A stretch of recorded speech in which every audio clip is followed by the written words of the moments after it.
Hello and welcome to TNWKS, the Now We Know show, the show where we discuss a topic of interest and by the end we will have learnt something new and hopefully you will too. I'm Zak. I'm Buzz, and in a secret location somewhere in Middle England we have with us Chaz Albrighton. Hiya Chaz. Hiya, hi Buzz. Hiya. Okay, and this week we're talking all about, and I've been really looking forward to this one, bug out bags.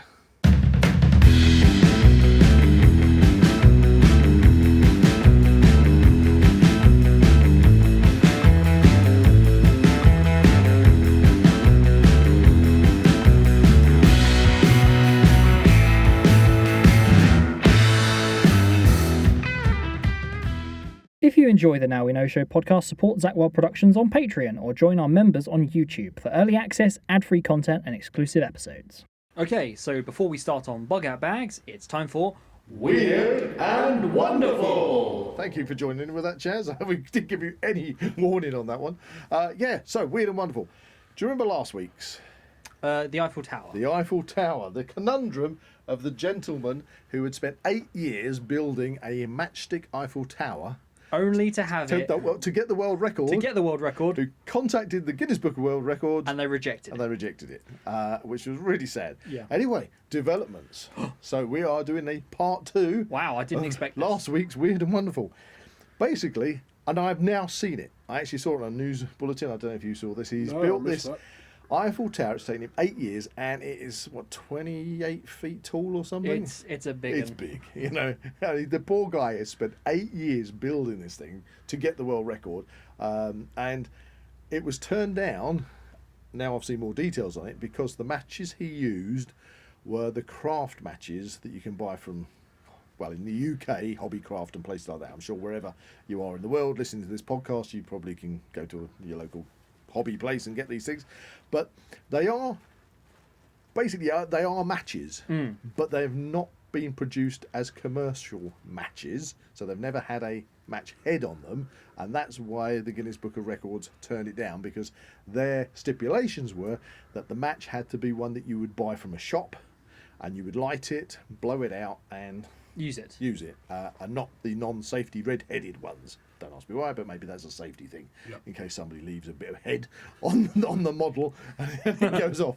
Anyway, so he was really let down, obviously. Yeah. But the news is the Guinness Book of Records has relented and reversed their decision and have allowed him to have the record. Huzzah! They've reviewed it and they've said they've changed it. They thought it was a bit kind of strict on their rules. Well, that's what we were saying last week. It was the fact that it was like so nitpicky. Yeah, that they rejected it. So they've decided that yes, they were matches, and they've changed their definition of what a match is, and so yes, he has the world record. Huzzah! Huzzah! So that's good news. So that's good news. After last week's little bit of upset for the poor guy, now he is the world record holder for biggest Eiffel Tower made out of matches in the world. Yes. Matchsticks. Matchsticks. That's it. Yeah. Yes, matchsticks. Matches, yeah? Well, there you go. Anyway, bug out bags! Yay! So this is kind of along the lines of one of our preppers podcasts. Yeah, this is a preppers podcast. It says it in the title. Yes. Okay, and we love prepper podcasts, and we are definitely from the school of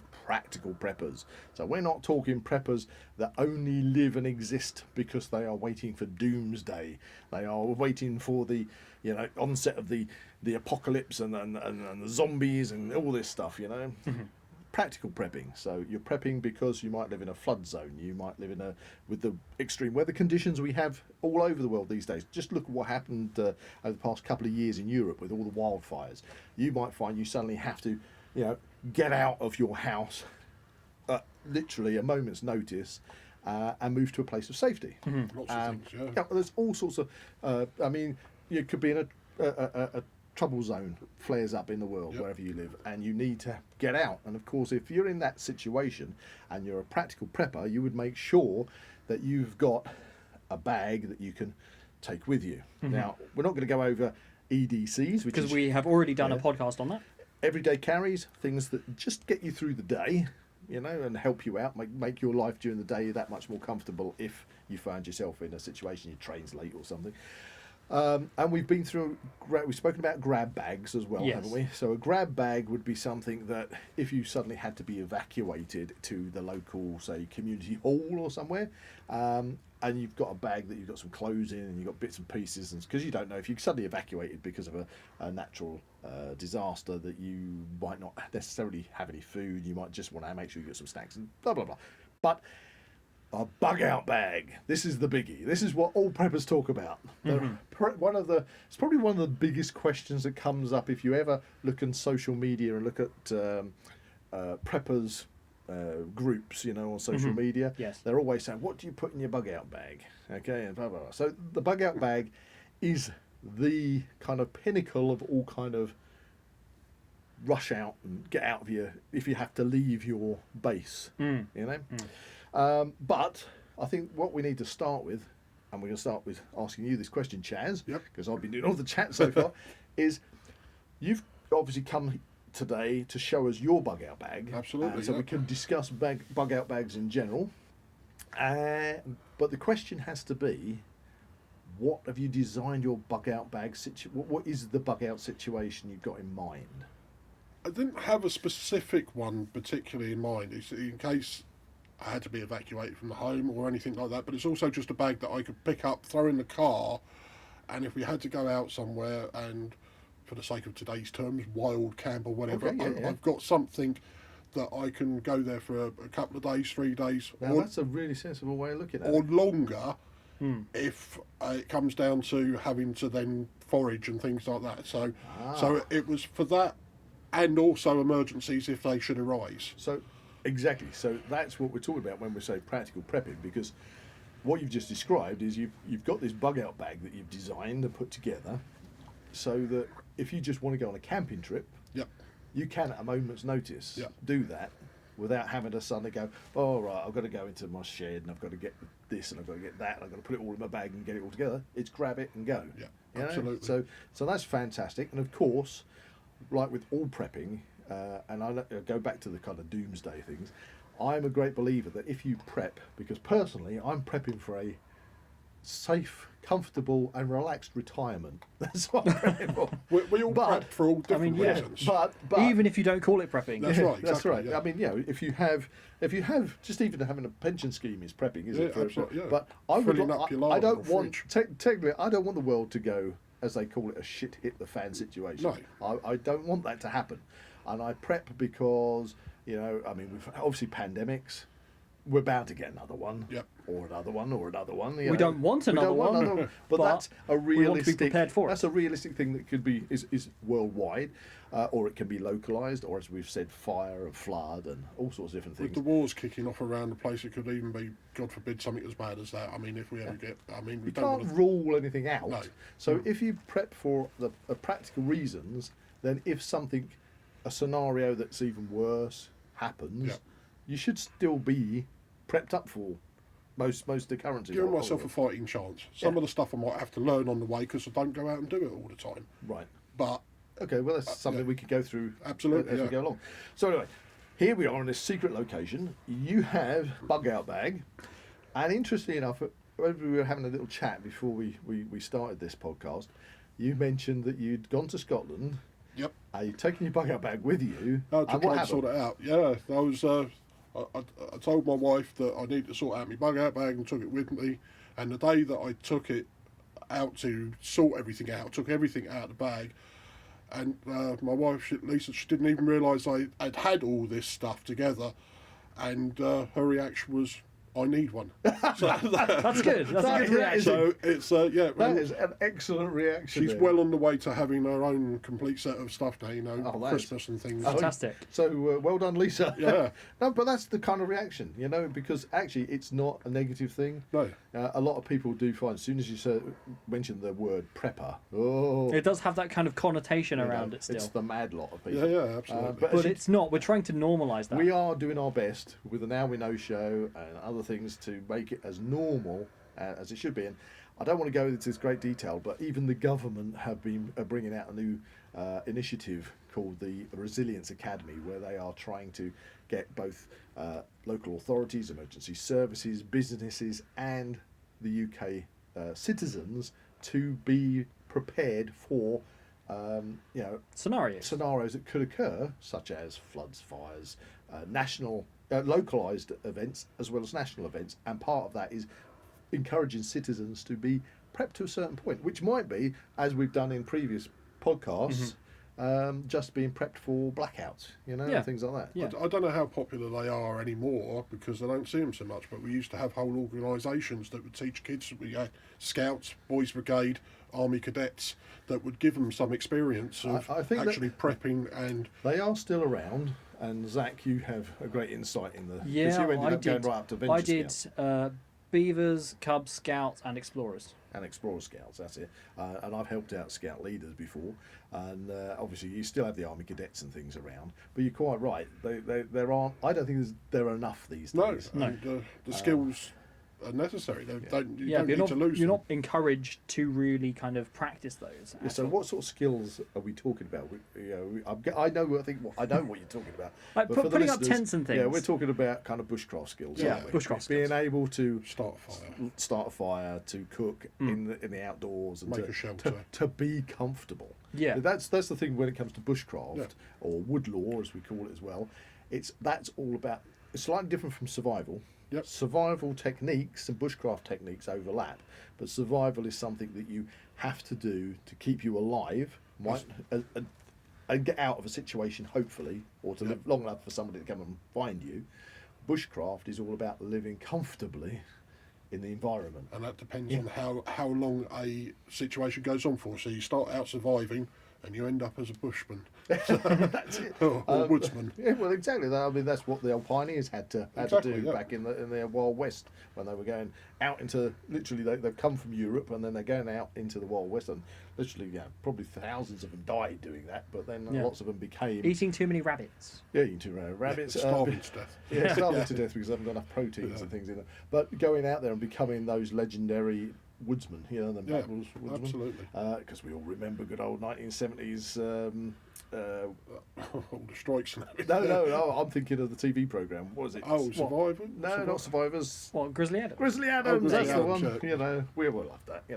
Anyway, bug out bags. So, what have you got? Let's go from the top. You've got a backpack.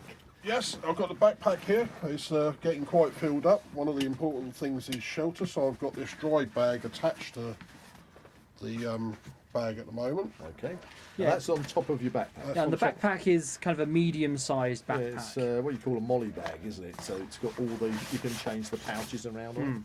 So in here, Right, and a dry bag. So what is a dry bag? A bag, it's one of these ones that is basically anything you put in it, you can seal it up and hopefully no water will get in there. so in here I've got me bivvy. Right, That's so me. That's your bivvy bag, yeah? That's my bivvy bag. So my sleeping bag will go in there, which is Okay. in there. So that's almost like a one-man tent, but very small. I mean, basically with a bivvy bag, they are waterproof. Yep. You can literally go out and be outside in a bivvy bag by itself. That's right. Okay. There's the basher, which is the That's your big sheet. That looks like a military tarp. Yeah. So it's the tarp that will go over the top of it. Okay. Again, attached to the bag here at the front, I've got. This is the. Right. mat. So you got a roll mat. Yep. That's And a roll mat to keep- is that a self-inflating one? Well, it's not self-inflating. I do have to pump it. No, But, that's fine. but Okay, yes. so what we're looking at also, So that gives me insulation from the ground to Yeah. help keep. That's very important. so you've got your bivvy, you mentioned sleeping bag, so I reckon you're going into the bag now. Yeah. Just got to remember what part of it is. So while you do that, let's just discuss. So it. initially we're establishing a shelter. yes.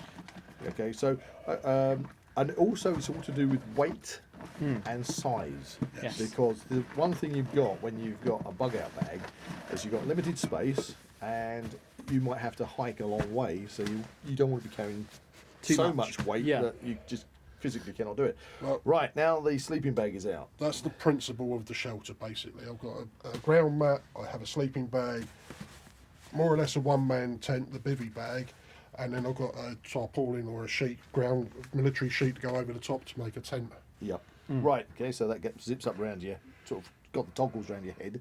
Yes. But it is also a warm weather bag. So it's got the temperature here, 10 to 15 degrees centigrade. I'm sure that you can probably weather if it was lower temperatures than that, especially inside the bivvy bag. Because obviously It's the layers, and that's Yeah, the why layers is a key, isn't That's it? why I figured a smaller bag, because it's about weight and carrying. It's about weight and carrying. So a smaller bag. So when you're talking 0 temperatures or sub-zero temperatures, it's all to do with layers. And and hopefully I can find a better area to shelter in the layer and bring the fire closer if necessary. Okay. So I should be able to survive with this. So we're going to lay these. We've got a big old table in front of us, haven't we? Yep. So we have our tarp, our ground mat, our bivvy bag, and our sleeping bag. Now, the one thing that is missing for most campers here, who want a little bit of glamping, is a pillow. You don't need a pillow. No. My ground mat's built in thick Oh, at one end. bless so- his There they are. But I was going to say you don't need a pillow No, because let's no, face no. it. It's not you've got- essential. You could use like a jacket or something. Well, you can use a jacket, but actually, I was going to say that if you've got a dry bag Yeah. and you're getting into your sleeping bag, Yeah. you might be getting into your sleeping bag pretty much fully clothed, depending on the temperature and things, But you just stuff any extra clothes or your jacket or whatever into the dry bag, and you've got a pillow. Or, And to be you've honest, got your even your actual backpack you've got your backpack that has the potential of being a pillow. of some So kind. that's one item that you don't need. Yeah, that we've now cut down on that Okay, weight. you don't need a pillow. Okay. I mean, you could increase that with a tent. I actually have got a Well- tent in the back of the car that's a single pop-up one. Tent is on my list with a question mark. Yeah. Because there are different tentage you can get. Obviously, you can get your lightweight nylon, almost like a bivvy bag, like a bivvy tent. I don't know what they call them. Like it's a A pod. the very low lie tents. Yes. And you can get your ones that are very popular, like the Lavus, which are canvas tent, but they add a lot of weight. You can go half Lavu, Yeah. Yeah. I've done that before. and you can go for other things like the Hungarian Zeltbarns and things Yeah, it's like kind of like a more square Lavu. One thing that I like myself, and that is the Dutch Army ponchos, Okay. because the Dutch Army poncho is both a poncho, 100% waterproof poncho, so that's already doing a job if it's absolutely chucking it down. You can also tie off the hood part of it and stretch it out and use it as a tarp, as you would to make a roof. Yeah. You can also pop them together to make a bivvy bag out of them. Right. And you can get a liner, which is like a blanket, which is actually packs down really small. So you can line the poncho to make a sleeping bag, bivvy bag in one. So, there's loads of combinations of what Poncho. they love to call sleep systems. Right, so we have a poncho in there. This is a good one. So you've got an emergency waterproof cover. Yeah. I'm gonna when it comes to clothes, just to start with clothes. Obviously you've got your clothes you are wearing. Yes. There you go. And part of that may well be that you've got a waterproof and warm jacket with you. Yeah. Yes. Yeah, you'd probably, hopefully you'll be wearing one on the way out. And Or you can always, if depending on the season, you can always strap it to your outside your pack anyway. That's right, yeah. So, but you're going to have some kind of coat. You're not going anywhere without a coat. I'm pulling things out of the bag gradually as we speak, because it's spreading it out makes it a lot easier. it's filling up the table. So I think this was a good place to start. We're talking about your sleep system, yes. and you want to keep that comfortable, and you want to keep it as light as possible. As light and compact as possible. And I am a definite one for the bivvy bag system, light sleeping bag, and a tarp. Yeah. The one thing we haven't got here, though, have you noticed what's missing, Zach? Oh, shoot. Shoot. I've got on the spot now. Anybody want to chuck in on this one? There is another sleep system which isn't here. Well, no, I'm not sure. I've got an emergency blanket. There we go. Yeah, the emergency blankets are great for lots of things. Ooh. Okay, to give up? I'm gonna shoot myself. You are. for the fun. You're going to kick yourself. Yeah. Hammock. Oh, yeah. right, yeah, yes, Okay. yeah, I've Because looked at the hammocks. and I Hammocks. Well, hammocks aren't for everybody, No. but they are quite compact themselves. Again, if you want to be off the floor, Yeah.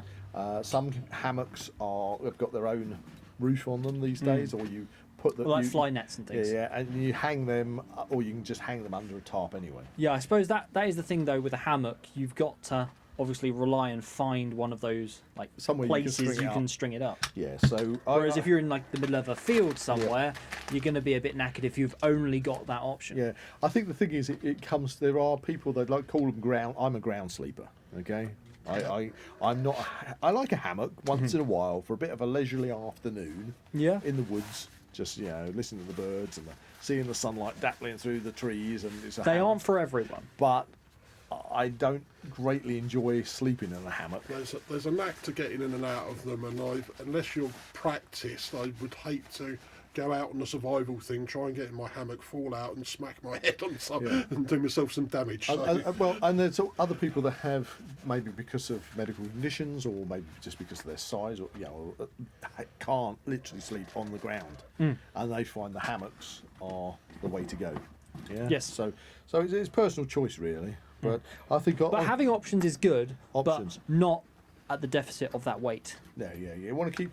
You must practice with your gear to make sure that you're happy that it works. Yeah, because it's got to be personal to you. Yeah, it's got to be personal to you. Well, you're happy with. A lot of people could recommend stuff, but it doesn't always mean that it's going to suit you. And this is what I want to do in the future, so I can start honing the bits and pieces that I've got to actually, and then know where they are in the bag, because that's another trouble. I've packed it all. Yeah. I mean, okay, so there's a good example of knowing where things are in your bug out bag. You've suddenly cut yourself. Yeah. Yeah, you're doing something, and you've had a little accident. You need to know where your medical kit is. And one thing you don't want to do is have your medical kit buried right at the bottom of your pack. Right. And you've got to pull all your stuff out. Of course, yeah. And if it's piddling down with rain and you've got all your gear, and just to get It's kind of wasted time almost. Exactly. So it's also having a consideration of how to pack your bug out bag. in a practical way. In a practical way. So you know that the things that you need most are to hand, or there's something like a medikit which you would like to think you won't need, but you really need to have that close at hand. Of course, yeah. Wow, we have got some stuff. I'm loving Wow, this. it's like a TARDIS bag, this one. Yeah, I mean, you've got a lot into this backpack. Do you know that's how many fantastic. Is this a 45-litre bag? I'm not 100% sure. This was an internet buy, probably Amazon. If I'm honest, I'm not 100% sure. But it does seem to hold an awful lot of stuff. Notebook. Yes, that is a good thing to have down. Notebook. So let's have a look. We've got our sleep system. We've been jabbering on about that. An emergency blanket, survival blanket. They're good, especially if you're in a situation where you need to signal, because they are. And they can be bright orange. This one you've got, Chaz, is the One of the metallic silver silver ones. one. It is the metallic. Good, always good for like those mountain rescue scenes you always see on TV with helicopters. In fact, and things. even with these, if you needed to, you can knock the ends off and use those as a tarp. You can wrap yourself, obviously, because it's a blanket, you wrap yourself I up in mean, it. for instance, you could possibly use it as a water collector if it's if it's strong enough. Lots of different uses for these things. You mentioned the water. That's one of the things that I am actually missing. There are ways of making filters and things like that, but I do want to put a life straw in here or something like that at some Okay, point. we'll cover the water, because we'll look at the main practical things. Shelter, and then we want to That's have what's one of your main things. essential So things. you're comfortable, you're safe, you are not exposed to the elements. And then we want to have water. So let's go to the water. So you've obviously finished. You've got, Found an extra pocket. Yeah. you've obviously got a bottle of water in your pack. Yes. So you've got a singular bottle of water in here. Do you have any refillable? I mean, obviously you can refill that. That's your kind of normal supermarket type bottle of water. Do you have a water flask?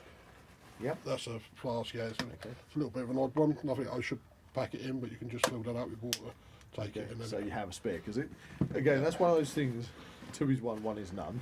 Okay, I always make sure I have 2 canteens with me. Yeah. So as I drink one and I move on to the second one, I refill the first one. But if you damage one and it's leaking, or you lose one, Then you've still got one. right. I think I've emptied my bag now. So emptied the bag. I've and emptied it's the on bag. the table. Yeah. So we're talking water. So at this present moment in time, you say you've not got a water filter in there. no, I that's something that I need to do. Actually, that might bring me on to a little bit controversial, possibly. I've got my Kindle here. Now, one of the reasons I've got the Kindle is because it doesn't run out of battery very much, and I have a means of charging it if necessary. Yeah, because you've got a wind-up radio, Yep. which also has solar panel. For That's a good charge. addition. But on the Kindle, I've downloaded some prepping survival books for information, for knowledge. Oh right, So yeah. I can, if there is something I don't know or I've forgotten how to do or whatever, I've got a resource that I can go back to.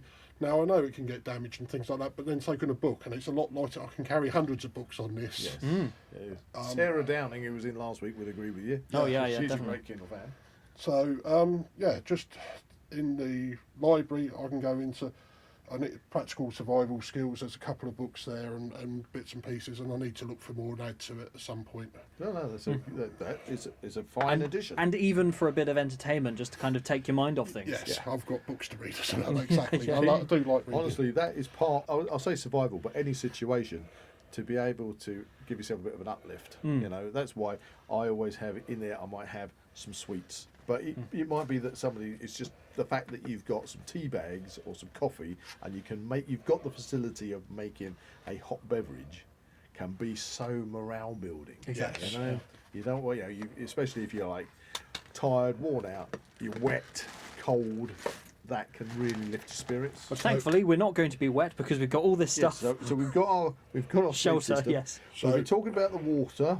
I've only got the one bottle at the minute. Yeah, you've got a spare canteen there. I've got a spare canteen. So let's have a quick talk about water filters. So a simple one to carry would be something like a life straw. Yeah. And they're pretty good. you know. And some of them have bags and that, so you can actually run little it through. pumps that go through. I'm just trying to think of, I can't think off the top of my head the commercial names of those ones. But for example, using the life straw, which a lot of backpackers use when they go in around the world. The thing with the life straw is you can literally put it into water and suck through it like a straw. Yes, life straw. But you can also screw it onto most. Yes, that's most exactly. bottles. Yeah. So if you've got like a 2 litre Coke lemonade bottle, whatever, most bottles they all have the same That same universal. thread. Absolutely, yeah. So you could actually fill a bottle up with water from a river. And screw the life straw on the top of it, and then just squeeze the bottle and get clean water out of it. You know, Absolutely. And unfortunately, it's one of those. I was saying about having 2 canteens in your bug out bag, but the sad thing with the human race, we're such a bunch of litterers. Not personally, but the UK does have a lot of litter floating around. Yeah. You know. Yeah. That actually you never. I mean, you've just got to look at the side of a road. Yeah, so you're never too far away from, if you were desperate, finding an empty plastic bottle. That's right, yeah. If it's filled up with any yellow liquid, don't use it. Especially at the side of the road, like uses it. Yeah. So How good are the life straws? Does it cope with that? yeah, but I think a life straw. Yeah, off the top of my head, how many litres that's does it about take? 1,000 litres. That's kind of, is that like a guarantee or? Well, kind of you backwash them. proposed, yeah. But I think it's good for about 1,000 litres. And then they recommend changing the filter. Then I change it. But you have other ones. There's a particular one that I like called the Grail, which is a cup which has a filter in it. Yeah. They're quite expensive, but again, a lot of people have turned to those kind of ones, so you can literally just fill your cup up, put the lid on. It's And a then bit drink out, just yeah. drink straight out. of Do it. we know off the top of our heads the difference in price point between a life straw and I one of think these grey? I think you can get life straws and you can get I've been looking copies. about similar. 15 quid for a life straw thereabouts, Yeah. but some of the systems Yeah. were 80, 90 Yeah. pounds. If you want the top end Grail cup, I think it's about £100, something like that. But Right, okay. overall, depending on if you're going to use it a lot, Yeah. you know, Well, that's the thing. Considering get yourself some spare 1,000 litres, a human only needs 2 litres of water a day. Yeah, 2 litres of water and you're good to go. So 1,000 litres is going to last you a long time. However, as you said, there are other ways of filtering water. There are. Okay, and you can go for the plastic bottle method where you build layers up, you know, from sand and grits and charcoal and moss, and build those up to filter your water. But whatever you're doing, if you're doing that, still you're have going to to boil boil it it. as well. Absolutely. So you're going to have a form of fire to be able to do whereas that. the life straw you don't necessarily have to boil because you can drink straight from the stream or something. But if you do the home filtering, you should boil. People water. will argue the point of that whatever filter system that you use, it can kill like 99.9% of bacteria and stuff in there. But we also, as you've probably noticed on the news in the UK, we have a lot of these water companies that are flushing their sewage into the rivers, and a lot of phosphorus flow off of fields from farming where they're using chicken excrement as fertilizers and stuff. And so they say yes, but they can't guarantee how many chemicals can also be in that water. So, but you've got to choose your water source Yes, carefully. If you've got absolutely. I would say if you've got a dead-looking pond, Yeah. or you've got a flowing brook, Yep. and you can see that there is green plant life in there, or if it's a river and you can see fish and things, it's choosing the water source that you're taking it from, you know. But again, we're talking about whether between being a sort of a comfortable existence of water or a survival situation water. It depends you know? off the season. Yeah, And I what mean, you've the got to rain do. and There's that, going to be you can- situations. And there are other easier-ish ways. I mean, you talked about using the survival blanket As a way of collecting collecting water. water, so you can do that from condensation. It's a slow process, but that can be used if you've got any kind of plastic you can use for that. Yep. Again, depends on where you are in the world, depends what season you're Yeah. in. You know, you're not going to be short of water if you're in a snowy climate. Yeah, or if you're collecting rain or something. But if you're in a snowy climate, you don't want to be sucking snow and ice because that reduces your body temperature. You really should be using fire to melt it down to get your drinking water.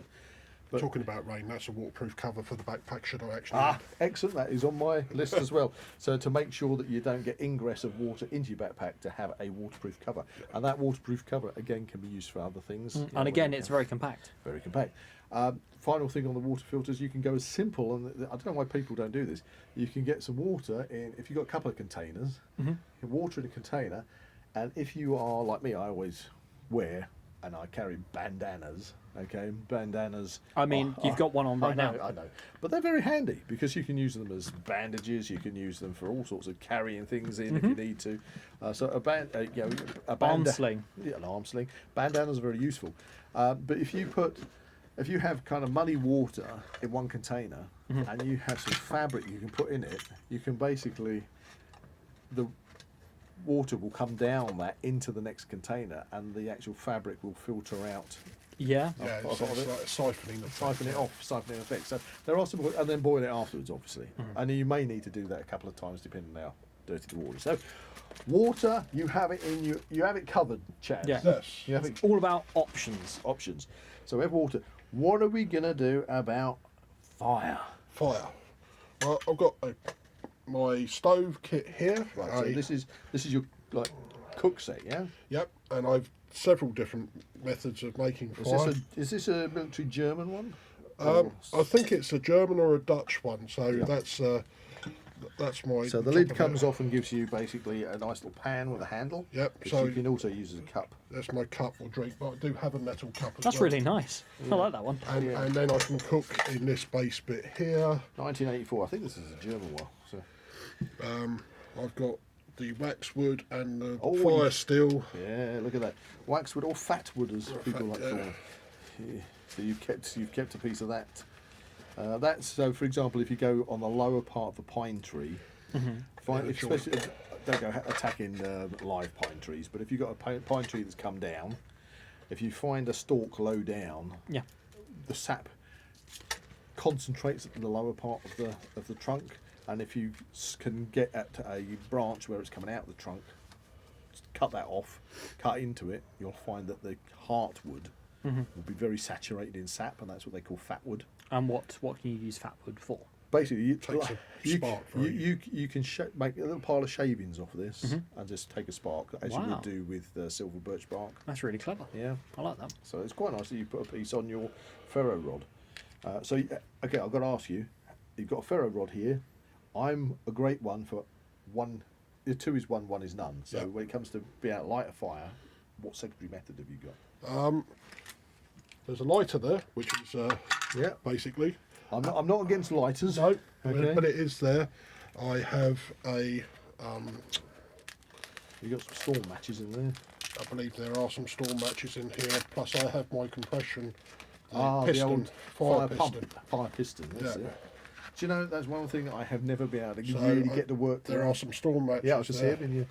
So there's another little clear dry bag. Now that's a good idea. So what Chaz has got in his bug out bag is clear dry bags. So one thing is obviously it's going to stop water ingress, but secondly you can see through it to say you can pull that out and say, oh, that's what I need, because you can see where it is in the pack. Yeah. Yeah, This is that's a good idea. char cloth. Oh, you made some char rope. Yeah, Yep, did a bit of that as well. that is a good idea.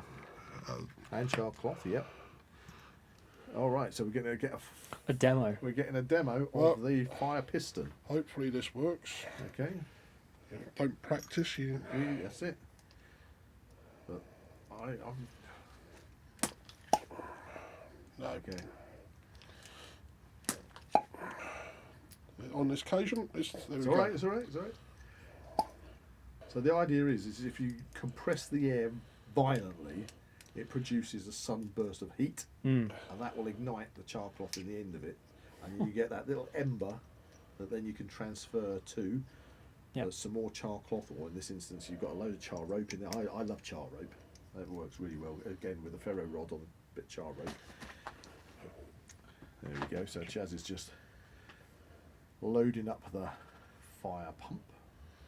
Is that what it is? Pump? Piston. Piston, yeah. Fire piston. There we go. You can put it on the table if you want.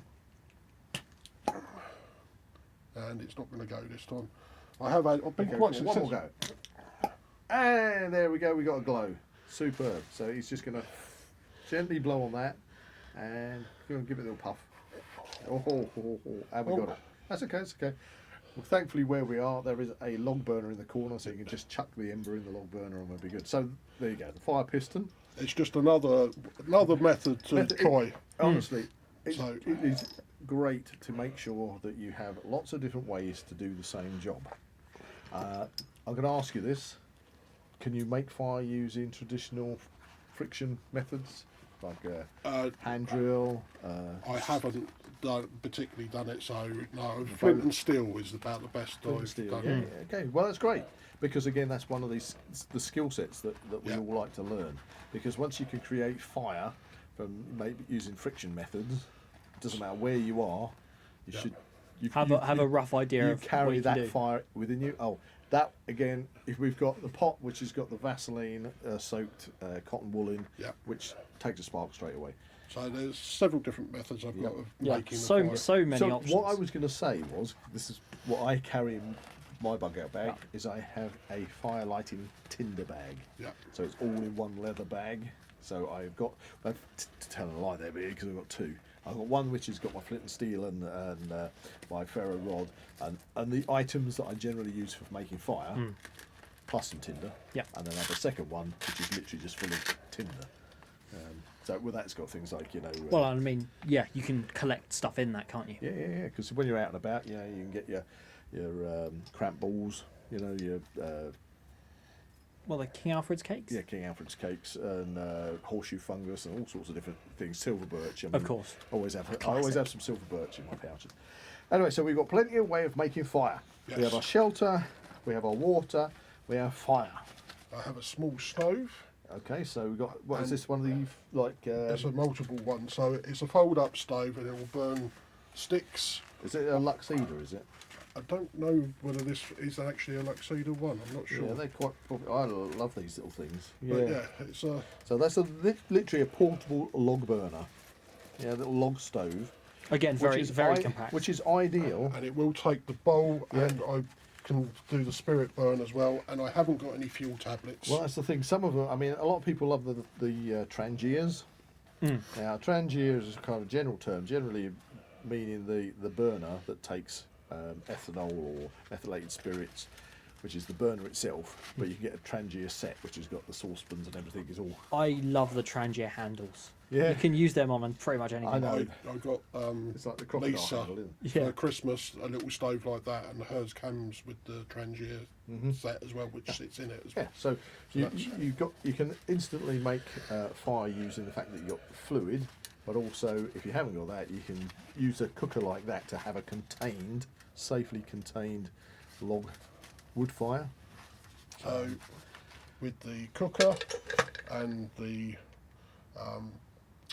water and everything, so I've got drinks. Okay, drinks. So there's you have, again, plenty of tea. Another dry bag tea. Yeah, that's one of these lemon drinks, I think, from An MRE. yep, one of the What's packs. MRE stand for, Zach? Military ration pack. Oh wait, military ration. MRE. Meal ready to eat. Oh damn. Yeah, so I'm really out of practice on this, aren't I? that's a raspberry one and a black currant. Yeah, but Zach, that's the point, isn't it? Yeah. You say I'm out of practice.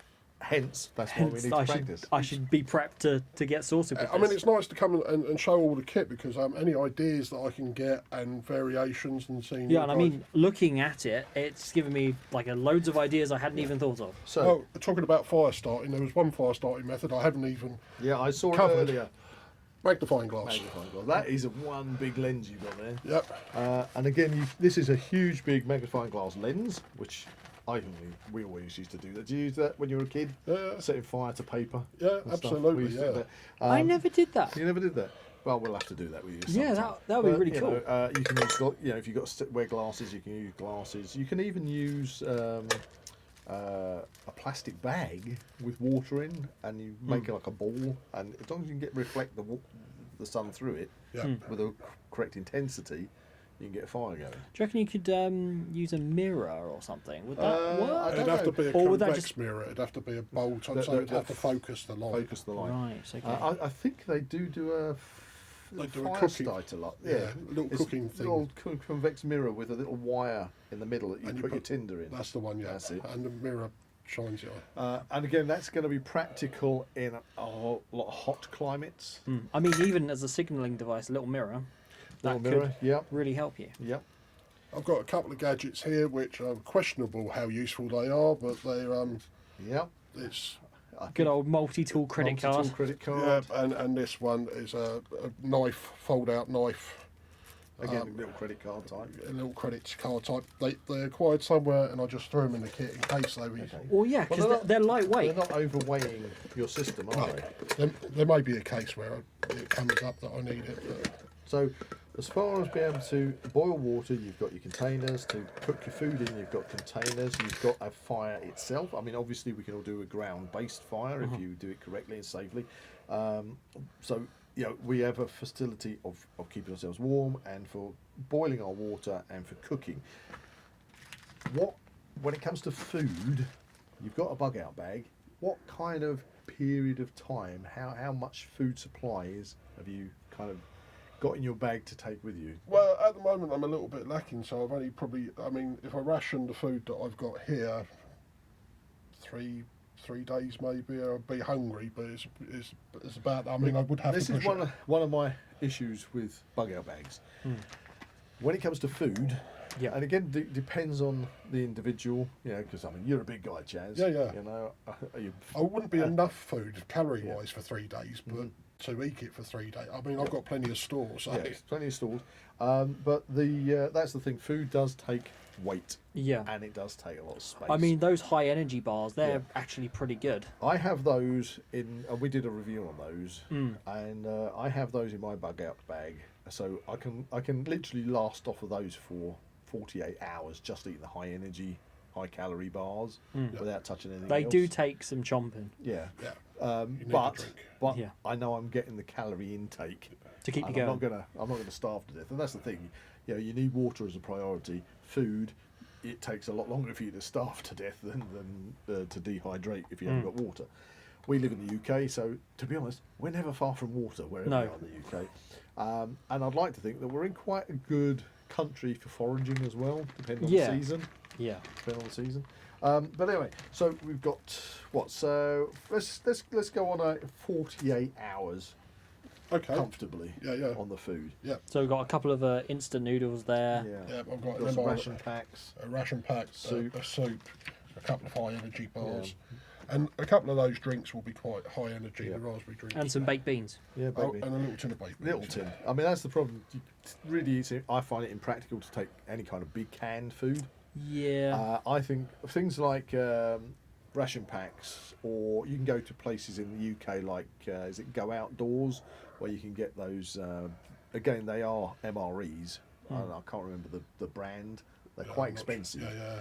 They're always touting like the astronaut food type Yeah, things. MREs can be quite expensive, but the good thing about them is they do give you a high calorie intake, and they are low storage space. I've been looking at a couple of other things as well recently. A lot of protein. There's one name that springs to mind. I don't know if it's okay to mention. Yeah, go for it. There's something called Huel. I don't Huel, know. yes, I've I know no Huel. idea what it's like because I've not tried it, but it looks like it's reasonably compact and it's can make it up in one of these pots quite easily. Does that come in one of these like Mylar bags? Does it? Because these are the Mylar type bags, which are the Like the food in these last yeah, like Go Outdoors and things. I do find that some of those have become rather commercialised in comparison to like your army ration packs. MREs, But that's the thing. You buy an army MREs. They're usually, if you buy them, that's because they've got to their best before date, and I'm going to say best before date because they'll last for years. What do I say? Best before, not too bad after. That's it. I love that saying of yours. So we have food, we have water, we have heat, we have shelter. I really start getting stuck. Oh wow, I've got that is cool. I have actually, that is on my list as well, to have and the hooks and everything. fishing tackle. That's what Chaz has pulled out, the most micro fishing rod. It's a little pen. You could use that as A telescopic fishing rod. If you get bored, you can just say, Wingardium Leviosa.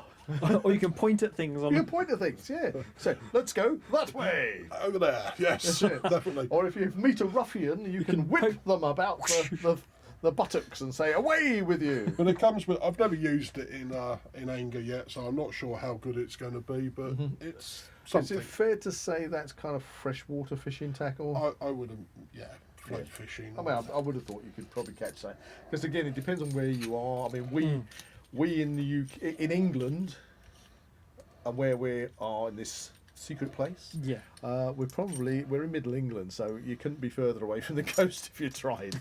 But we've got plenty of freshwater lakes and rivers around us. But in that, could you cut down on weight if, for instance, you just had the fishing reel and the hooks and used the stick that you could find? Yeah. I mean, but it's about attaching the reel to the stick. That would be right. Okay. There are other. Are you familiar with a hobo reel? Basically, a hobo reel is literally just a little knobby stick that you hold in one hand that has all your fishing line wrapped around it. Right. Yeah, I think. And literally, that's all it is. Yeah. And you just cast out your line and you roll it back around the stick as you bring it in. So that's called a hobo reel. So you can that compacts down. Obviously, it's a modern bit of kit, but hobo reel is the smallest kind of thing. And it's probably better. I remember one time going. I'm not really a fisherman, but when I was young, I bought a fishing rod for Christmas, and we went to Shanklin Pier. That's how long ago it was, because Shanklin Pier ain't there anymore. Right. And went down with my rod, fishing off the end of the pier, and my mum, just for the hell of it, bought a hand crab line. Oh, I do love a bit of crabbing. So there was loads of people around there with thousands of pounds worth of gear, and me with my little one, and the only person that actually caught any fish was my mum on her crab line too. So that was it. So brilliant. Well done. Yeah. Well done. So fishing. It's on my that comes under foraging for me. Yeah. So you can carry food. You can also forage food, which is seasonal. Okay, seasonal. But that's where a little bit of bushcraft knowledge comes in. Yeah. See, the one thing you can carry with you, that takes no weight, is knowledge. Oh, I just found the other thing. I forgot the water purifying tablets. That Yeah, was another. water purifying tablets. I knew I had some somewhere. I'll go through my list a bit later on, so then we can sort of compare things and see if anything. Then I can take notes. Another thing that may help with catching a little bit of food or something is we have a slingshot catapult, whatever you call it. Yeah. So it's a small one. It's compact. I've got a load of BBs in it, ball bearings. Yeah. So it's good for taking out anything up to any small game up to the size of probably a goose. To be honest with you. Yeah, they do pack a punch, those ball bearings. Yeah. So but then the hunting side of it is only for. Everything's hit the fan and it's real desperation survival. But that's the thing. I've actually been away on a survival course with you, and I've seen you skinning squirrels, and so you've got no issues with that. Right. So it's a case of if that comes to the push, you can do that. And again, knowing how to do that is also a great skill to know. So we're going to now move on to are we going food round preparation? the table? Go food preparation and jobs around the camp. Because you've got to obviously make your fire, and you need wood, you need to collect wood, you need to bust that up, or as we like to call it, process the wood, and all sorts of other things. you've got knives. I've got a few knives here. This would be my main camp knife, but it's going to be upgraded. I've seen the British military one, which I quite like. This one is okay. Yeah, it's just a standard, but it's fixed blade. Yeah, sheath knife. I think what I like about the British military one is it's actually got a straight blade rather than this belly curve. Yeah, which is, and it does have a bit of heft to it. Yeah, so I can batten wood and split it and things. Yeah. But I mean, this is reasonably thick. I can batten this one. I mean, the thing is, when getting back to the knives, 2 is 1, 1 is none. I like to make sure that I've got knives in my pack where I have my around the camp bushcraft knife. Tiny little. I have my field knife, which I tend to use for cooking, which is doing all my cooking preparation. And then I have my camp knife, which is exactly what you said. It's the bigger one, which you would use for splitting wood and doing all those shelter building and everything like that. This set I quite like. Again, it's only a little knife and it's a skinning knife at the back of it. Yep. And as part of it, it's got just a little foldable knife again, just for everyday little jobs around the camp. You also have another item. In fact, you've got 2 variations. Yes. Folding saw, which is I think is a must. Now you can have a folding saw like this, so that's kind of like I don't know what brand that is, but you get steel ones, you get all sorts of ones where it's literally a fold-out blade. That's right. Really good for wood prep. Yeah, Flora best. Yeah, but you can pick those Available up. from your nearest gardening store. Not being funny, you can pick these up from supermarkets like Lidl's and places. Exactly. You know, and they're perfectly serviceable. You also have a one of the hand saws, which is wire saw. Wire saw. Yeah, that's just for emergency. Very lightweight. Yeah, very lightweight. I have used and broken one of those before. Yes, that's interesting. I do have one in my pack, but I have broken one in the past. And that's the thing. If for instance, if you're cutting like a branch above you, that does have that potential of potentially causing injury if it fell on you. Well, that's where you have to have safety around camp. Yeah. And I really like this because this one is. I have no idea what this is. Sharpening knives wasn't necessarily my skill, and I've been meaning to learn. Now I found this. This is a sharpening system. Yeah, Basically. and this is Workshop, and it's the portable one, and it's 2 diamond knife sharpeners that come out like that. It's got a little compartment in it. That's really cool. They're magnetised, are they, to the sides? Yes, there's just magnetised both sides. And it's got a ceramic. It's got the ceramic, and that's also got 3 settings. Okay.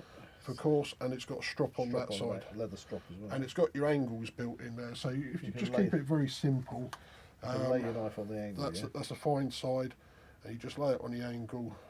Watch your hand. Yeah, do it that way, and then you just keep it down. Nice. And I've actually. Can I just take a close look at that? I've actually. It's quite nice, aren't they? Workshop. Yeah, I've actually had the shaving sharp from that, which I've never really been able to do. It's actually quite ergonomical, where you can hold it with your thumb in the end there. Yep. I like the fact that you can put it on that angle. Yeah. I'll have to look up that Workshop. And I think that's teaching me how to sharpen, because I know you can sharpen on bricks, ceramic, or whatever. Yeah, that little roll's just the instructions if you need it. Yeah, I like that. That's quite nice. Again, sharpening system for your knives. I have another one here, but remember, a sharp knife is a safe knife. A blunt knife is a dangerous knife. Yeah. This one's one of the brutal knife sharpening. I have one of those. Kind of, they're handy to have. Yep. They're the ones that you run down the blade, and it kind of shaves a little bit of the blade off. That's right. It does. Yeah, a bit iffy about those. But if you're not confident in if you're using pushed, the sharpening if you're stone, pushed, then that's fine.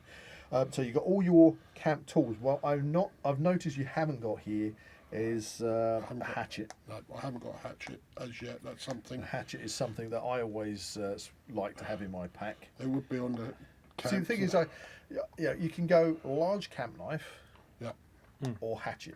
And it's kind of like pros and cons. I love a hatchet. I also love a large camp knife. A large camp knife like the British Army knife. Some people. It depends what I need to do. It's got a lot of heft behind it. So it's literally a hand hatchet itself as a knife. Unless I'm chopping a tree down as such, which you wouldn't necessarily do. I've got the saw there for taking a big branch. And I can split the branch. Your larger camp knife is good. What I will also comment on is you have a belt. Yes. Okay. Now you might not have thought about this, but one thing we haven't spoken about is clothes. Yeah. Okay, because you've got your clothes. If you have to bug out, you've got your clothes that you're wearing, and you want at least a minimum of some clothes to take with you, Yes. such as spare socks, spare underwear, t-shirts, at least a jumper or a hoodie. Unless I mentioned that, Yeah. which I haven't got in the... One other thing that I'm not seeing here, which I put as a clothing item, are gloves. Now, I say gloves because depending on the season, gloves to keep your hands warm. My coat pocket. Oh, you've got some gloves. Yeah. But working around camp, Yes. I always feel that it's best to have a pair of leather gloves. Yeah. That's not just for using the sharp tools, but when you're cooking and you're dealing with fire, Heat, yeah. it's very easy Yeah. to accidentally burn yourself. Yeah, so even just in case, So we'll just come- to prevent that accident from happening. So I mean, we'll come to the medical kit in a minute, but yeah, so gloves is a good thing, and also I mentioned bandana earlier, but there is also a shamag. You know the. And what's that? It's the. They come in different colours, but it have tassels on it. It's Oh yes, it's like an it's kind of like a neck, Afghanistan- scarf, like an Afghan scarf. You know, so a sniper, lot of, sniper scarf type. yeah, yeah. Well, sniper scarf tends to be the one that has the. It's like a netting. Right. But the shamag tends to be a cotton fabric that you can wrap around your head. You can wrap it across your face, you know. But you can use it for so many things. Back to the tools. You have a knife system that splits and turns it into a fork and spoon as Yep. well as a knife. There is a knife there, yeah. It's just a cutlery thing and I've got plastic ones over there in that bag. And okay, so we also have down here some cordage. Excellent. I was going to ask you about so you've got your paracord in there because going right back to the beginning with your sleep system and setting up camp. Yeah. Obviously, you've got your tarp, Yeah. but you need your cordage for the tarp. I've got I've got quite a lot of cordage there. I've got two. So I saw this dispenser actually, and I really like that because that's nice. and right. I've got those little hook things Yep. in there for tightening up things as well. Okay. But that dispenser was quite So useful. cordage is a must. Yep. I also noticed that you have what I'm assuming are some hand warmers. Yes, that was. So these are like boil them up ones. Yeah, after use, there's a clicky in there, so they can reset. That was a little Christmas present, but also useful if it really gets cold and you need something to warm it up. Okay, and again, it can be a moral. It boosts your morale if you've got cold feet and you stick them in your socks or something. You know? Sewing kit. Sewing kit again as a must. I've got these needles as well. I know this is going to sound strange, possibly, but you tried threading a needle at the best of times. These you don't thread them; they just hooks at the end. Interesting. So you don't have to spend hours trying to find it. I can just hook the thread into it, and I'm gonna bring something up there. I'm a contact lens wearer, yeah. and when I'm not wearing them, glasses. So again, you wear glasses. Do you have a spare emergency set of glasses in here? Not in here, no. So- I do need to. I have got old glasses that would get me by and push them. See, I know as a contact lens wearer, and I feel more comfortable wearing contact lenses than I do wearing my glasses. But I know contact lenses are going to be only last me as long as the contact lens daily disposables, how many I've got. Yes. So I always make sure that I have my glasses, but I have backup glasses in there as well, just in case, because you never know if you're going to bust your glasses or lose a pair of glasses. So that's something. Because there's going to be things for people listening where you are, you've got individual needs, Yes. and Yes. therefore you're going to have these things. It comes to that personalisation of the And pack. I think where we're coming onto that is what I want to talk about next, which is your medical kit. My medical kit is over there. That's in that. Again, another see-through dry bag. That's right. And this is a. This is like a wash bag. That's a wash Okay, bag so kit. you've got your. We'll come back to the personal hygiene. But yeah, so we've got medical kit. Now, what kind of stuff have you got in there? Obviously, you've got plasters, bandage. I've got some Savlon for wounds. Yep. There's some gloves in there. There's plasters. There's a bit of bandage. You've got painkillers in there. There are some painkillers there. Yes, there's just Ibuprofen, I- paracetamol. both. Some Antiseptic wipes. Yeah. That's Aerogard, which is like a bug repellent that Yeah. you spray on yourself. That's mostly it. I haven't got the sling. Again, there's a You've got a spare another survival blanket. another blanket, Right. some tape. Yep. Always good. So it's not comprehensive, but it's got mostly a bit of micropore there. So any cloth or something to make a bandage would. So this is. I always like to have steri strips in mine as well.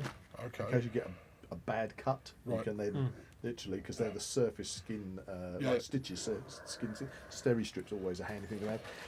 What I was going to say about personalising your bug out bag, especially when it comes to your midi kit, think about it. There are people out there that have certain medical conditions Yes. or needs. Yeah. You know, it might be that you got athlete's foot, Yeah, something yeah, like that. absolutely. You know, you need some antifungal foot powder. Or an EpiPen or something like that. EpiPens, Asthma pad. asthma inhaler.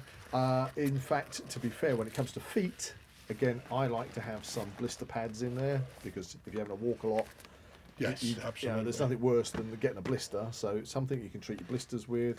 Maybe some Vaseline as well in there because that's good for blisters. And to be honest with it, talcum powder, because talcum your feet down and letting your feet dry out. If you're well, nothing worse than cold, wet feet. No. Yeah, and you want to you must look after your feet.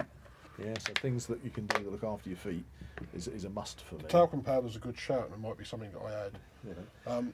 So What else have we got on the table? We've still got loads more to go through. medical stuff wise, this is a bit of both. This is a bit of a personal luxury. Wet wipes. Yeah, honestly, wet wipes, and it can come under the Medical stuff because obviously, they are. You can dry those out. If you have a wet wipe and you dry it out, you can actually use those as tinder Yes. as well. So I had the personal hygiene thing. Yeah, let's talk hygiene kit. So you got toothpaste, toothbrush. Yeah. You've got a shaver, unlike me, who's like a hairy monster. There's mirror. There's your Mirror. mirror for Yeah. And that's I'm going to take it. Is that a metal mirror or a glass mirror? well, I think it's a metal mirror. Yeah, It's that's- quite flexible. Yeah, It's so not- that's a safety mirror. So you can see yourself, Zach. Yeah. I can. I'm looking a bit distorted, but yes. Yeah. So you get a little bit of distortion on these, but you can't break them because what you don't want to do is to Drop put your, it and smash. well, yeah, but put your hand in the bag and find that you've kind of broken. sliced your fingers because you got a broken mirror in. Oh yeah. Yeah. So yeah. You That's can good. you can forget. You can literally forget, and you can break something, and then you stick your hand in, and I've managed to slice. Yeah. my So finger. durability is a big Yeah. thing. So again, signalling mirror. So bit of liquid soap, toothbrush, toothpaste. There's a compact washcloth. Have you got any? There's a couple of items that I like to have personalised for mine. Okay. Floss, which can be a useful cordage as well, but I hate having something stuck. You know when you get something stuck in your teeth and you Yeah. get that pressure. Yeah. So a bit of floss. I mean, okay, in an emergency, you can usually find a bit of thread or something that's off your clothes if you need to. Yeah, a bit of cotton thread and use it as a floss. But also, yeah, you've got a toothpick. I've got a toothpick. Toothpick and a Swiss Army knife there. Excellent. I also like to have, along with the floss and everything, a pair of good nail clippers. Okay. Now, not the the type that best way to describe them. You get the ones that are like a half moon shape Yeah, and they've yeah. got a lever on. That's right. I'm talking your scissor type ones. Side ones, yeah. And the reason for that is there's nothing worse than having a split nail. You've got a nail around camp and you've ripped your nail. And again, I And you take can snip it off, or going back to your feet, you don't want to find that you've got a toenail Ingrowing that's or no, sticking that's in you. right, yeah. And it's such an annoying thing, simple thing, Yeah. which you can deal with if you've got a pair of nail clippers, which you can also use for cutting cordage and other jobs around. And you're just so like, I'm so pleased I've got those. Yeah. Yeah. It's a simple thing. I But have, you've the got I have the scissors on my EDC, but I don't know whether that'd be good enough. It's definitely good enough for my hands, but my toenails are quite thick. So yeah, it might that's be- the thing with men. Well, definitely men's toenails. We tend to have Yeah. quite chunky old toenails on the old big toes as well. So they're just saying that I would personalise. Yeah. I've got another dry cloth there. as Yeah, well. well, that's again. Towel. We're going to go through my list in a bit, but the microfiber towel, I find them indispensable. Shoe covers for keeping your feet dry. Yep. Snowshoe covers. You never know. We might end up getting snow in the UK one day. It's not unheard of. If It's they not they've unheard had a of. bit up north. Yeah, go back to your microfiber towel. Yep. They are again great because can you pull that out? Yeah, absolutely. Because these are really quite big. Okay, I'm opening this up. That is a good size. It's all. I would say It's that's bigger than a tea towel. yeah, but it's bigger than a tea towel. yeah. But the great thing about these is that you can rinse them out and they dry real quick. Yes. But you can use these again for pot handling. Yeah, drying absolutely. yourself down. All sorts of things. Multi-purpose. So a microfiber towel It's a must. That'd be a good fine addition, yeah. Yeah. I've noticed you've also got rubbish bags, which is I brought a rubbish bag. which is great because it's leave no trace. Another big firelight. It's got some fire lighters in there as well. If it really comes to it, yep. If it comes to it, yeah. So you got And light sources. That's the other thing. So we have some light sources. It's getting dark in camp. So It's getting dark in camp. We need some light. I've got this. Or you travelling in the dark. Yeah, you Yeah. might be hiking. It Yeah. might not be safe to travel during the day. I've got a couple of head torches which are useful keeping hands free. Now I have this thing with head torches. I love head torches for exactly what you just said, hands-free use. I have kind of a love-hate relationship between rechargeable ones and battery-operated ones. Yep. I like battery-operated ones because it's easy to have spare batteries, Yep.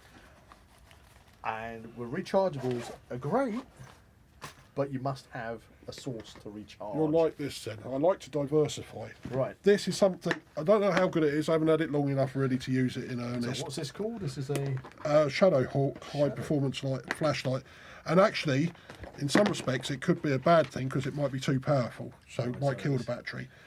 So this has a rechargeable battery in it, which obviously you recharge through a USB port on the side there, but Yep. you can use that to recharge your phone as well, so it's Right, like so like a bank. Yeah, power bank. But if So I not can't standard. recharge it, I've got a little Right, so it's- treble A's. yeah, because the And that will rechargeable batteries I've noticed recently in a lot of these torches. They're not standard. They're no. not standard battery. No. But you've got the adapter which takes the AAA, three Yeah. AAA's. 3 AAA. So So that, you've got the best of both worlds there. that will take this, and it is. Is that zoomable? Is it adjustable? boom? Yeah, it's let's get it to there. Yeah, It's yeah. the old square. Oh, it's got target on it. as Yeah. well.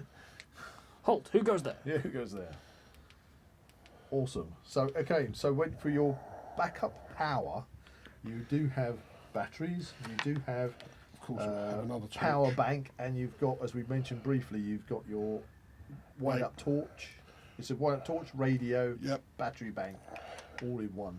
Exactly, and It also takes batteries, yeah. yeah, And it's and got the solar panel on it, yeah. absolutely, just on the top little solar panel. So again, you could find out, at least you can tune in on the radio and find out what's going on. If there's anything being transmitted, if it's a national emergency or something, We just got to hope in this situation we haven't been hit by a big solar storm, which has caused a massive EMP, and it's Taking us back to the Stone Age. taken us back to the Stone Age and basically destroyed all the electronic equipment. But there you go. Alright. If that's the case, well, I don't. want to talk Thankfully, too we're much. prepared for the rest of it. Yeah. of course I've got a lead there which takes it, and that's a multi-lead with 3 different connections because it'd be a waste of time having to charge without that lead. Exactly. So- Well, again, minimum of 2 charging leads. Yeah. You know, because if you lose one or you bugger one up or something, or get, you know, And I have one walkie-talkie, but Walkie-talkies. my wife has the other one. now, so- walkie-talkies. Again, it's on the list, but it depends on whether you are travelling with somebody else. Yes. And if you get separated by a little bit of distance, because walkie-talkies generally, you depend on what's in between, you're not going to get Well, a huge if distance. my wife and I go out and we're having a wild camp somewhere and something like that, and somebody has to go off and collect firewood, Yeah. and somebody's looking after the camp, You can we can communicate. communicate with each other. It's just out of line of sight. We've got that. I think that's a very wise decision, Chaz. That's excellent. So so we have gone through your kit. Very comprehensive Very comprehensive. Yeah. on review, yes. On review. So I think I am now going to hit my list. Okay. It's going to be interesting to see how they compare. And well, I think when it comes to bug out bags, Some of as them we are said, there was a right, couple of things you've mentioned were very. as I said, right at the beginning, it has to be personal. Yep. And it has to be designed for what you think you're going to need for your bug out scenario. Yeah. Yeah, because you can go like the whole hog, but the more gear you have, The more weight, weight it is. So I'm a very much a person for getting the weight down and not taking anything that's non-essential. But this is the big but. Is making a decision of what's not essential. Yeah, that is the thing, isn't That's it? the thing. Right, here we go. So this is a list that I've compiled that might be useful for the listeners, for us, and we can discuss this as we go through, okay? And I've not put this in any particular order. But okay, so we're going to start off with a large waterproof rucksack or bag plus a dry cover, which you've got, Chaz? Yeah.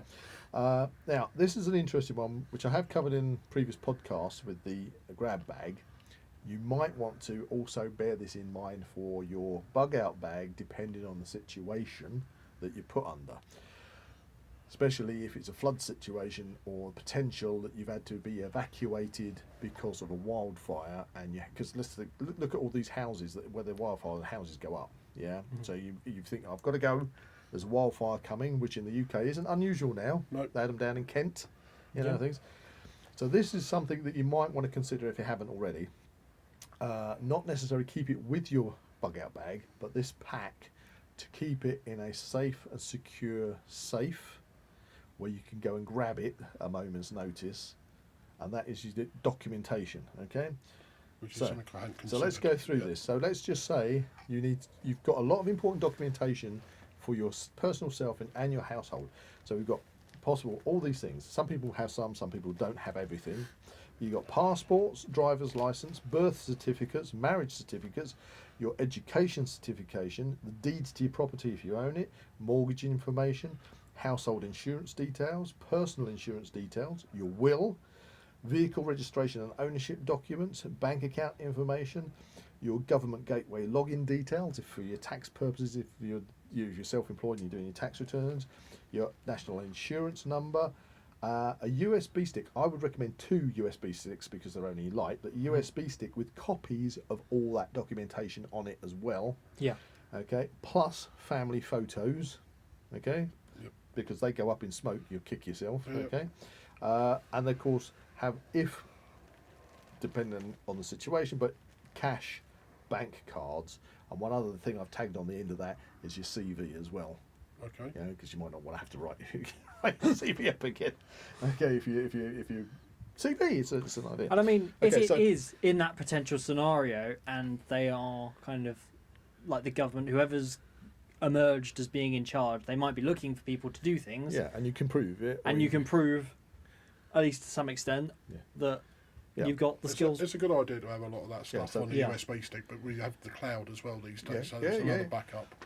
Unless we get hit by an EMP, it all goes down. That is, Well, yeah, there's a house fire and then I so know, there's I know. variation. Very situational. But whatever way you do it, consider all those important files, Yeah. because trust me, if you lose them, it has to be a nightmare to try and Yeah, yeah. get it all back again. And I mean, Okay. especially proving your identity, Yeah. that can be a trouble even at the moment. Exactly. So if you have all those documentations, just on an everyday, prepping, keep them safe, Yeah. keep them secure, ideally in something that is both waterproof, so in a dry bag of some sort, preferably in a fireproof safe.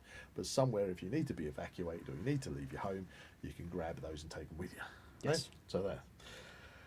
Right, so hygiene and wash kit. Okay, we've gone through some of this. I've got microfiber towel, dental floss, clove oil. I hate having toothache, so having something for toothache is good. Sanitary products.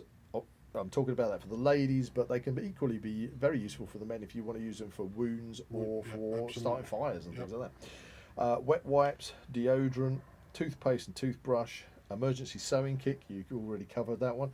I mentioned it, nail clippers, possibly also a nail file. Some of them have one built in. Talcum powder. And if you want it, toilet paper. Okay?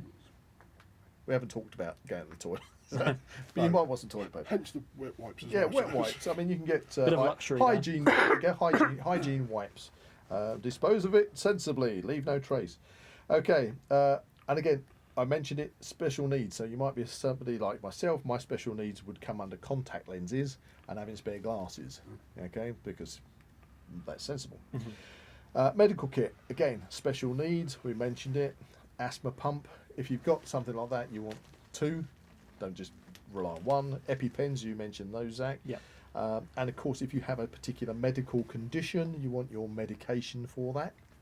If you've got kids with you, okay, because we're adults, but Yeah, if yeah. you had small kids with you, you might want something like Calpol in your medical yeah, kit, yeah. something that the children, some kind of painkiller or medication that the children can take if they're not feeling very good.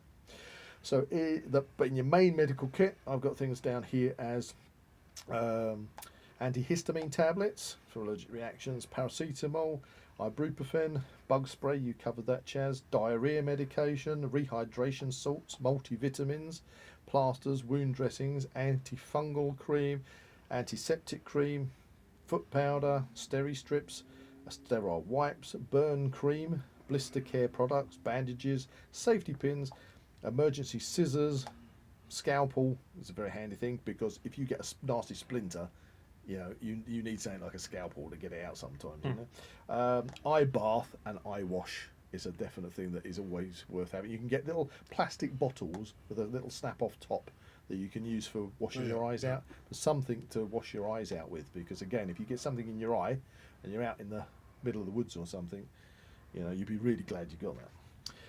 Okay, let's go over clothing. So you've got what you're wearing. Okay, a good pair of boots. I would recommend bugging out with trainers on if you can help it. So good boots, underwear, 3 lots of underwear, 3 lots of t-shirts, an extra pair of trousers or jeans, 3 pairs of socks, a jumper or hoodie, waterproof jacket. May well be wearing that anyway. Waterproof trousers. Again, if you have waterproof jacket and trousers, they can be those ones that compact right down small as well, so save on weight. Poncho, we've covered the poncho. Again, you can get ones like the Dutch Army poncho, which is you can use for so many things. A hat or a beanie, keep your head warm. A chamois scarf or bandana. Very useful things they are. Winter gloves and work gloves. So I made a separation between winter gloves and work gloves. Gloves that keep your hands warm, but if you're working around camp and you want leather gloves, they're best, but leather gloves aren't necessarily going to keep your hands warm in the winter time if that's the season. So just bear that in mind, because you don't want to get frostbitten fingers. It's horrible having cold feet and cold fingers. Gaiters, something we haven't mentioned, but if you are having to go cross country through a lot of wet or a lot of fields, gaiters might be something. I mean, Chaz did mention boot covers. Yeah, he has. I've got some boot boot covers. So, or some kind of something just to keep your lower legs dry. The ankles. Yeah. Because loose trousers are good, because if you have loose trousers and they get wet, they tend to dry out better in the wind. If you wear jeans and they get wet, they just stay wet. Yeah. Oh, he's getting his, look at those, look, rubberised boot covers. Oh, wow. Wow. It's even got a left and a right on it. Look at that. Just in case you're getting confused. No. It's got 2 lefts. Oh, you. or is that large? Could be large. I think it might be probably. Do you know what? large, That's it. Anybody going to see your imprint, they're going to call you Bigfoot. Because we all know that it's called Bigfoot because he only leaves one footprint, and this time it's going to be considered a set of left-handed footprints. Okay, so belt. I mentioned belt. The reason I think a belt is very essential is not necessarily just for what you think, holding your trousers up and keeping your camp knife on it or something. But I mean it, holding your trousers up, because if you're away and you're not eating very well, you'll be surprised how much weight you lose, and then your trousers start falling down. And you've got to put cordage around you, whatever. Hence the paracord, do you? A belt is a very handy thing to have, and again, you can use it for all sorts of things. I prefer a leather belt, but there you go, belts. Okay, shelter. We've covered this with you. Tent, question mark, up to the individual. Bivy bag, tarps or poncho, paracord because you need it for your tarp, sleeping bag, ground sheet. Blanket is also something you might want to think about. Hammock we mentioned as well, and having a roll mat or an inflatable mat. So they're all covered. Cookware, again, it comes down to choices. So you've got your military cook set. I love a military cook set because they are designed and they do what they're designed for perfectly well. Obviously, you can go outdoors and camping places, and they'll sell you a whole range of stuff. I just go for the military, bomb proof. You know? So then you got I do like a separate cooking pot with a lid, if you can fit one in your pack. Folding firebox, Trangia cook set, Trangia fluid. We've said. Question mark on this one: small gas cooker and gas.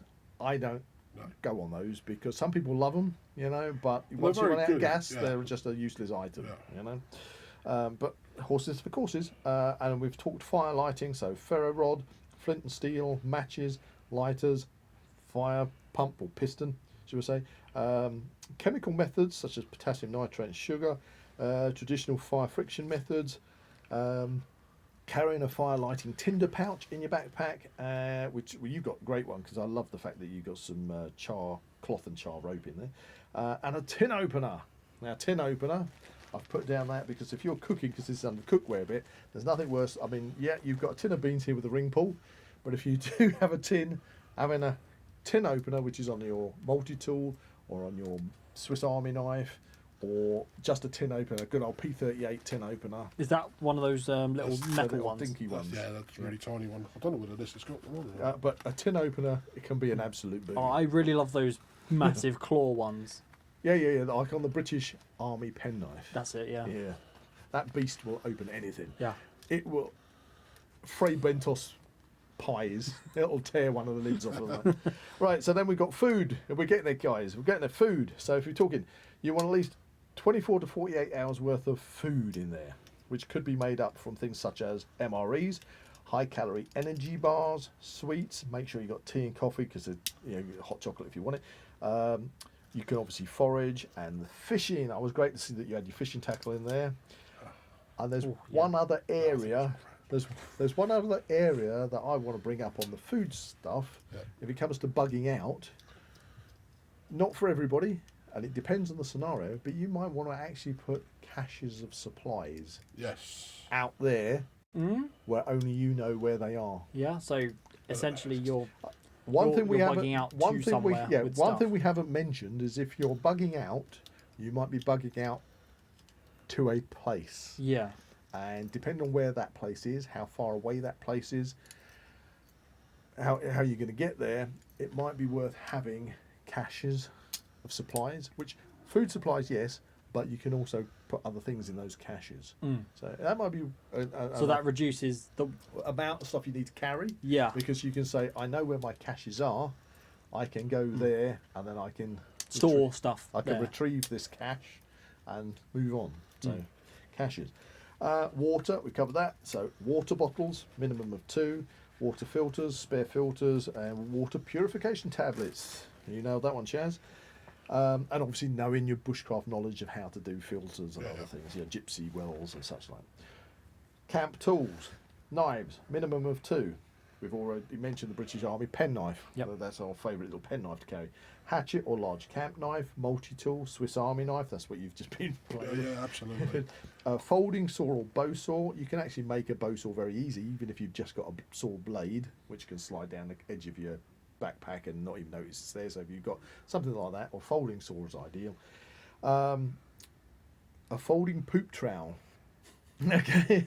I keep Okay, that's something I keep looking at is the Hori? spades Oh, right. and the thing with the multi-tool set Yeah, as well. yeah. So that trowel would be in that. I've got just a simple little folding handled trowel in my pack, but it's so handy just to be able to dig. If you want to go digging for roots and things, if you're foraging, but I'd like a poop trowel. I mean, would a slightly bigger version, would that be like an entrenching tool, like one of those folding shovels? You can go, like Chaz mentioned, the multi-tool shovels. You can have the entrenching tools. All of those things are, I think, all consider weight on them. Yes. Yeah, consider weight. What else have we got down here? Other things, question marks, a hook knife can be handy, and a hand auger, for doing things. They are not necessities, so I put question marks next to them. Again, a machete, which is the large, goes into, I'd say, large camp knife for doing most things. Again, question mark on Or what about a Glock? One of those. that. A Glock. Yeah, British Army Glock. A Glock, yeah. Yeah, again, that comes under your large camp knife. Yeah. Yeah. Which both doubles up as your hatchet, basically. As well, yeah. Yep. Walking staff. You might not have thought about that, but I always love a walking staff. Added support whilst and walking. and you can use that staff for all sorts. Go back to the fishing. You can even use it as a fishing spear if you Or want. temp pole. Temp pole, yeah, or just Bridge pole, something like just that. sticking up in the middle of your tarp if it's a real heavy downpour to stop it from puddling in your tarp if you haven't got a better setup and things like that. Obviously cordage, we have that down. 2 things here: a monocular, small monocular, so you can see things at a distance. Yep. That might come in handy. Doesn't have to weigh a lot because it can be quite tiny. Yeah, yep. And another one for this is a discussion point: a padlock or padlocks. Okay. And the reason these Yeah, are you brought told me about this earlier, and I wasn't entirely sure the reasoning. it's because and it might be Rocky the 10. country you live in, might be the country you live in, or it might be Or the environment you're in. the environment you're in. But having the facility to, if you had to find yourself in a shelter, you've gone into a building or something and you have the facility to lock yourself in, so you can sleep safe at night. I could see more of the potential of locking yourself in somewhere, because if you suddenly put a padlock on, say, the outside of a shed, and it's in this kind of prepping scenario and everyone's out for supplies and things, somebody sees that lock, they're going to go, ooh, what's in there? Okay, yeah, but anyway, I have seen that on other people's lists, so that was a discussion point. Just cool. a thing on that. Tech stuff. So, we all have mobile phones. They might still be useful, may be incredibly useful because it's an emergency situation. You need to get in contact, but you've only got 5% on your phone, so we have to make sure that we have things. So we need a charger, a battery bank, and of course, ideally a solar battery bank or a wind-up one, something that you can rely on. Make sure you've got a minimum of 2 charging leads. Head torch, either rechargeable or battery. If it's battery, a minimum of say 8 replacement batteries for it. Wind-up radio, walkie-talkies. I put a question mark next to. Not everybody might want or need walkie-talkies, but your explanation of why you'd have walkie-talkies is great. And that should mean you've a very fully comprehensive bug-out bag. I think I'd fall over backwards if I put it on my back. That's where the customization comes in. There's one thing that nobody's said. Okay. And that is a map and compass. Potentially for navigation. I suppose that's the thing. Yeah, navigation. It depends on your where you your circumstances. Because if you're somewhere you're unfamiliar with, definitely having that map is going to be a very vital resource. Yeah, I would agree with you. Yeah, because I mean, let's put ourselves in a scenario. Say I was working, I was on a film job and I was up in Scotland, and everything went wonky, and I needed to get back to England. No, you can't rely on Google Maps. No, Google Maps all the time. Google Maps might not even be an option, depending on what's happened. Yeah. So having a traditional map book or map would be very handy, because for me, I would probably prefer to travel off-road as much as I could. Oh, there's talking about because it. Most people would probably travel on roads, and that is a perfect place for scavengers and people to. He's got an extra he's got his compass on his. I was going to ask what was hanging on the outside of your bag. Hey, there we go. Compass, whistle and lights, emergency light on the outside of your backpack. A couple of carabiners for good measure. Yeah, so having a map, if you don't know your area, if you're going somewhere, forward thinking, what you might have is probably not a bad idea. But otherwise, I think if you've got a bug out plan, you've already kind of know where you're going. But you're going to leave me on this final thing. Okay. Final thing. Come on.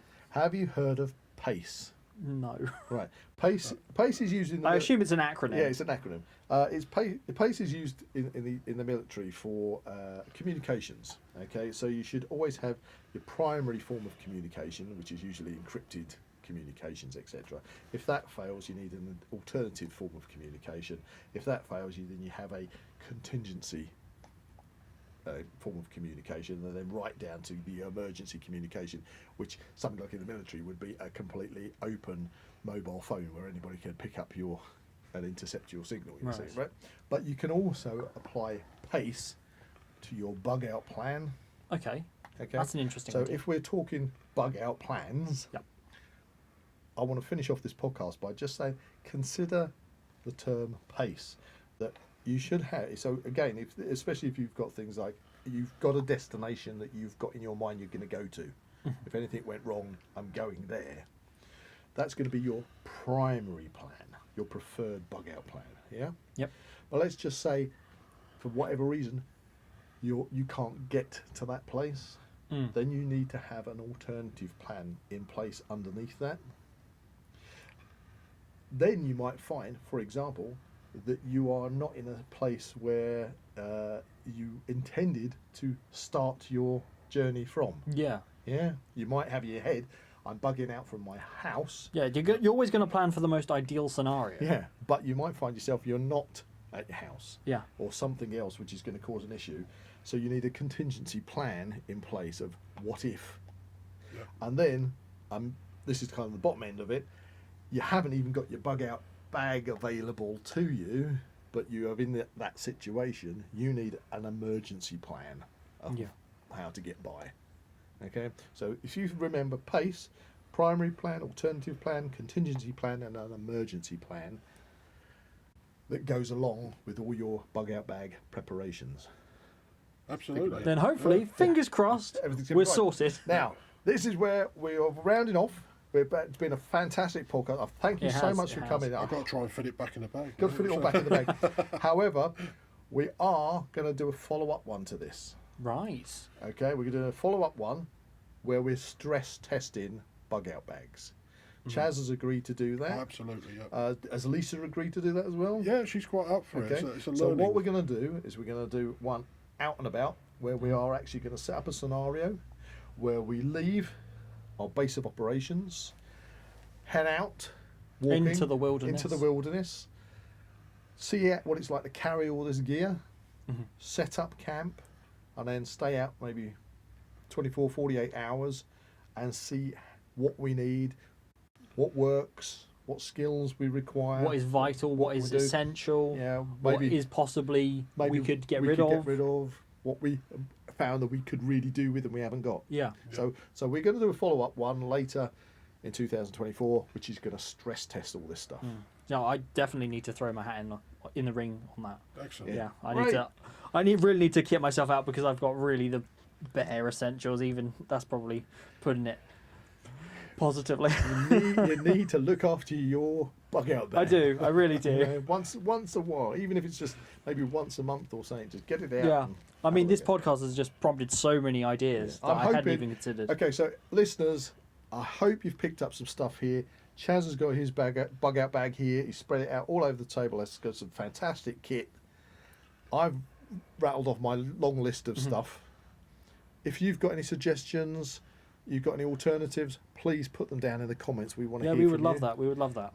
And If you agree with us, don't you know, agree with us, if we've- please let us know. If you've seen a gaping hole in our bug out plan, let us know. Excellent. And bug out stuff, gear, plans can vary depending on where you're listening in the world to this podcast. Okay, so let us know. Give us some feedback. What's your bug out plan? What's your bug out must-haves?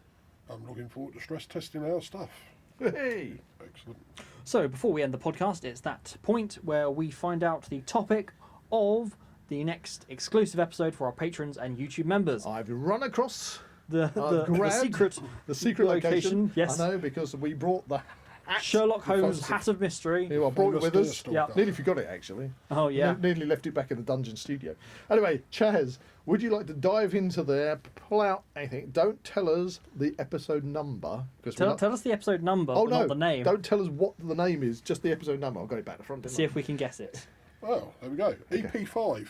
Episode 5. Episode 5. Can we keep pulling out low ones, don't we? Ooh, I can whittle this down. It's not immediately jumping at me. So, Cool. episode 1 was Flat Earth. Episode 2 was Japanese snacks. Episode 3 was zombies. Episode 4 was. I don't know how you remember all this stuff. I mean, this was episode 87. This is episode 87. What Oh, we're doing. crikey! Oh, he's gone blank on this one. Oh no! Okay, time's going. Beer. Beer was 4. Oh, Oh, what was after beer? What was after beer? Uh, Six was. no, you're running out of time. We done? You're done. Yeah, I'm It's run done. out. What is it? Royal Family Jubilee. Royal Family, the Oh. Jubilee. Well, we can have a recap on Okay. the current situation with the royal family. Because Yeah. obviously since the Jubilee, we've lost the Queen. We've got a new king. He's in a bad way. He's in a bad way. So we'll talk about all that in that recap. Yes. So that will be available for our patrons and YouTube members. If you enjoyed this podcast, please like and subscribe to this channel and comment below any suggestions of topics or activities you'd like to listen to in future episodes. That's a be prepared. Goodbye from Zach. This is a make sure you've got your shelter and sleep system correct. Goodbye from Buzz. And this is a fire starter. Goodbye from Chaz. Goodbye. You can find the Now We Know Show podcast on YouTube, Spotify, Amazon Music, and Apple Podcasts. Keep up to date with everything ZWP on Facebook and Instagram, or visit the Zak Wylde Productions website at www.zakwyldeproductions.com. And remember to join us on Patreon or become a YouTube member for early access content and exclusive episodes.